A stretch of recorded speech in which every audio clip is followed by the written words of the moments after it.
Lo primero que es muy importante es, no va a regresar la guerra contra el narco. Última hora.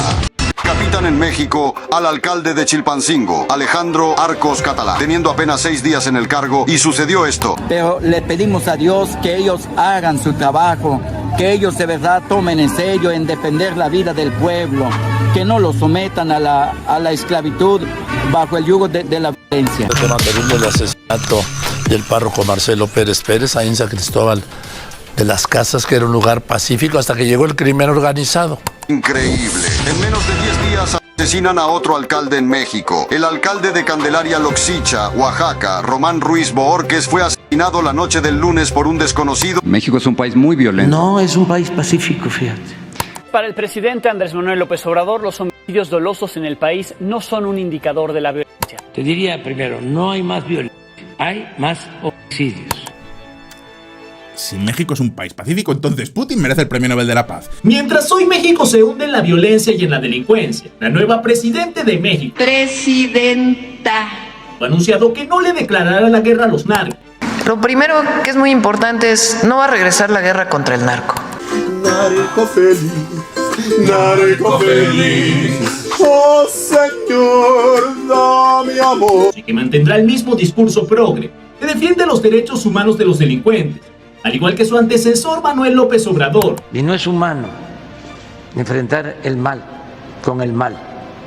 El mal hay que enfrentarlo haciendo el bien. Con su famoso abrazos no balazos.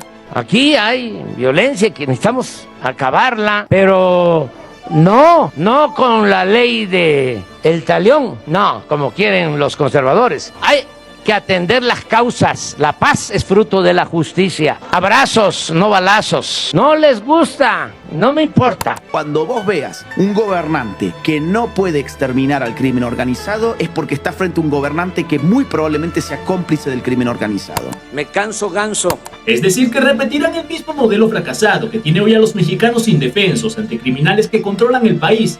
Algo que este gobierno parece no molestar y prefieren no hacer nada. Como el padre Marcelo Pérez Pérez, párroco de la iglesia de Guadalupe de San Cristóbal de las Casas. Ante esta avalancha de la violencia y que desgraciadamente el gobierno no solamente que no hace nada, sino que niega sistemáticamente la existencia de la violencia y cada vez hay más muertos. ¿Qué mensaje le daría a estos políticos mexicanos, los que se van y los que entran? Nosotros seguimos manifestándonos, nosotros vamos a seguir movilizándonos, nosotros seguimos arriesgando nuestras vidas, pero le pedimos a Dios que ellos hagan su trabajo, que ellos de verdad tomen en serio en defender la vida del pueblo, que no lo sometan a la esclavitud bajo el yugo de la violencia. A este sacerdote recientemente le quitaron la vida a disparos. No le dieron abrazos, sino balazos. El tema terrible del asesinato del párroco Marcelo Pérez Pérez ahí en San Cristóbal de las Casas, que era un lugar pacífico hasta que llegó el crimen organizado. Como sea, el crimen organizado ya controla casi todo el estado de Chiapas.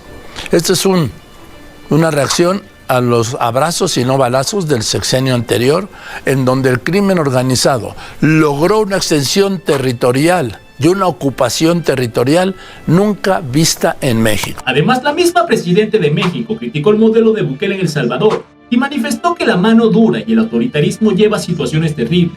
La candidata presidencial mexicana critica duramente al presidente Bukele. Sin embargo, hay este discurso de punitivista de la mano dura está siendo muy popular en América Latina, ¿no? Desde El Salvador, Ecuador, Argentina, ahora también, ¿no? Militares en Rosario, esa propuesta. ¿Qué le diría a líderes políticos como, por ejemplo, Bukele, que es el abanderado de la mano dura, sobre este tipo de enfoque? Bueno, él tiene su política y nosotros tenemos la nuestra, ¿no? Y yo creo que el autoritarismo, la mano dura, lleva consecuencias terribles en los países. Finalmente, ese sí es un problema con la democracia y además de violación de los derechos humanos. Y la pregunta es, ¿ustedes qué opinan? ¿Qué opinan de la postura de la nueva presidenta de México? Está violando derechos humanos. ¿Los derechos humanos de quién? ¿De la gente honrada? No. Tal vez pusimos prioridad en los derechos de la gente honrada sobre los derechos de los delincuentes. Eso es lo único que hemos hecho, y lo que ustedes a eso le llaman violar derechos humanos. ¿Por qué debemos morir nosotros y nuestros hijos para que ustedes estén contentos que estamos respetando su falsa democracia que ni ustedes mismos respetan en sus propios países? Por eso detestan tanto a Bukele, porque está mostrando la verdad en el campo de la seguridad. Y lo detestan en el nombre de los derechos humanos de los que violentan derechos humanos. No. Acá hay que proteger en primer lugar los derechos humanos de las víctimas inocentes. Algunos dicen de que hemos encarcelado miles, pero la realidad es que hemos liberado a millones. Porque parece que es más terrible encarcelar a delincuentes que las grandes cantidades de ciudadanos inocentes a la que estos criminales les han quitado la vida. México es un país muy violento. No, es un país pacífico, fíjate. ¿Con 166,000 muertos en 5 años? Es un país pacífico en donde hay crecimiento, en donde hay empleo, en donde hay bienestar. Y es que mientras hoy en México la violencia se ha disparado de gran manera, y se ha reportado incluso que le han quitado la vida a 2 alcaldes, a uno de ellos cortándole la cabeza. La posición del nuevo gobierno es que ellos atenderán las causas y que saldrán a tocar casa por casa para atender a las familias. Lo primero que es muy importante es, no va a regresar la guerra contra el narco. Nosotros, ¿qué vamos a usar? Prevención, atención a las causas e inteligencia. ¿Qué vamos a hacer adicional a lo que venía haciendo el presidente Andrés Manuel López Obrador? En la Ciudad de México hicimos un programa que se llamó Barrio Adentro. ¿En qué consistía? Todas las secretarías del gobierno de la ciudad se sumaron para ir a tocar casa por casa en los polígonos de mayor índice delictivo. Me pregunto qué harán cuando toquen la puerta de un narco. Intentarán convencerlo de que no corte más cabezas. Es decir, yo soy una persona creyente, creo que Dios puede perdonar a todos. Sé que si Él se arrepiente y pide perdón, va a ir al cielo como cualquier otro pecador. Pero eso le compete a Dios. Aquí en la tierra tiene que estar en prisión, porque lastimosamente ya le confiamos que anduviera en la calle y cortó 3 cabezas. O le buscarán un trabajo decente para que deje esa mala vida. Crimen es crimen, punto. La mayoría de estos jóvenes se convirtieron en criminales porque la sociedad fue injusta con ellos. Muchos jóvenes no tenían familia y no va a cambiar por 2 razones. La primera razón es porque ya él es malévolo, pues ya es una persona mala. Se hizo mala por 200 razones, pero ahora ya es malo.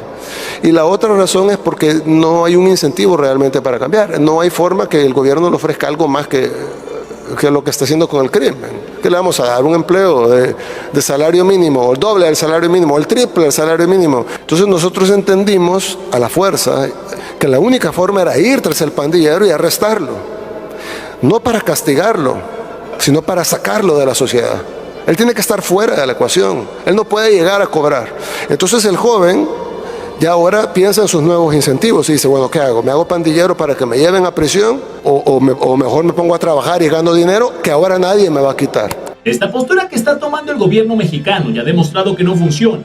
Y si bien se debe atender las causas, mientras no se erradique ese cáncer que cada vez afecta más a los mexicanos y cada vez tiene más poder, todo esto es como ponerle una curita a un cuerpo con metástasis. Si a mí me dicen, mire, usted tiene un cáncer grande, con metástasis y todo, pero es curable. Pero necesitamos hacer varias cirugías, quimioterapia, radioterapia, inmunoterapia, y después usted va a salir mal, bien desmejorado, pero sano. Y luego usted puede ganar peso y volver a recuperarse. Yo escogería esa opción. Yo me someto a la cirugía, me someto a la quimioterapia, me someto a la radioterapia, me someto a la inmunoterapia, quedo mal, pero me recupero. A diferencia de decir, no, yo me voy a quedar así, yo me siento bien, no me siento tan mal, pero bueno, luego el cáncer me va a terminar llevando. Este es el momento en el que quiero mandar un saludo a la gente de El Salvador, que seguramente ahora estarán descorchando el champán para brindar que la vida les puso en el camino un Bukele en lugar de un AMLO. Pero esto no parece incomodarle a la nueva presidenta, y que acabar con el principal problema que hoy sufren los mexicanos no es una prioridad. Efectivamente, el sexenio de López Obrador ha concluido y la violencia sigue siendo el principal problema de los mexicanos, aunque el propio AMLO lo quiera negar. Me canso ganso. Podríamos recordar lo que ha manifestado Bukele sobre esta curiosa postura. Lo que a muchos gobiernos les molesta es que El Salvador demuestra que todo se puede hacer con voluntad y que cuando un país no resuelve sus problemas, sobre todo de delincuencia, es porque no hay voluntad de resolverlos, y en algunos casos porque son socios de los delincuentes. Ella parece estar más preocupada porque se refieran a ella como presidenta y no presidente. Hago una respetuosa invitación a que nombremos presidenta con A al final. Por pedirle a España que le pidan perdón a los pueblos originarios de México. Pero es esta visión de que no tienen que pedir perdón porque vinieron a salvar a las mexicanas y mexicanos, que no se llamaban así, mexicas, y de otras culturas, naciones, que vivían en nuestro territorio. Entonces nosotros vamos a seguir insistiendo en ello. Y asegurarse porque la Constitución agregue tonterías como la perspectiva de género. Es la modificación de 6 artículos a la Constitución Política de los Estados Unidos Mexicanos.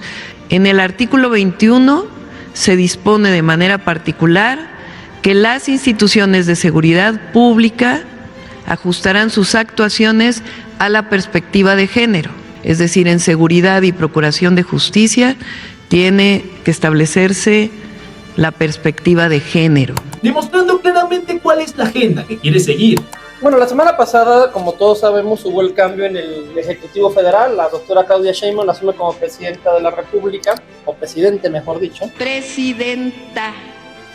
Y lo que nos llama la atención es que al siguiente día de que toma posesión, sale con esta agenda de llevar la ideología de género a una reforma constitucional, lo cual prima facie siempre se vende como un discurso aparentemente muy de avanzada, progresista, que pretende acabar con las discriminaciones históricas que sufre la mujer por parte de la cis-heteronormatividad patriarcal que la ha oprimido durante toda la historia de la humanidad, lo cual es rigurosamente una ideología. Y es interesante cómo son los gobiernos de izquierda quienes siguen esta línea exacta. Además se respaldan entre sí y tratan de defender lo indefendible. Y sin importar que sus modelos son un fracaso, continúan alegando que los equivocados no son ellos. Pero le pedimos a Dios que ellos hagan su trabajo, que ellos de verdad tomen en serio en defender la vida del pueblo. Y la pregunta es: ¿ustedes qué opinan?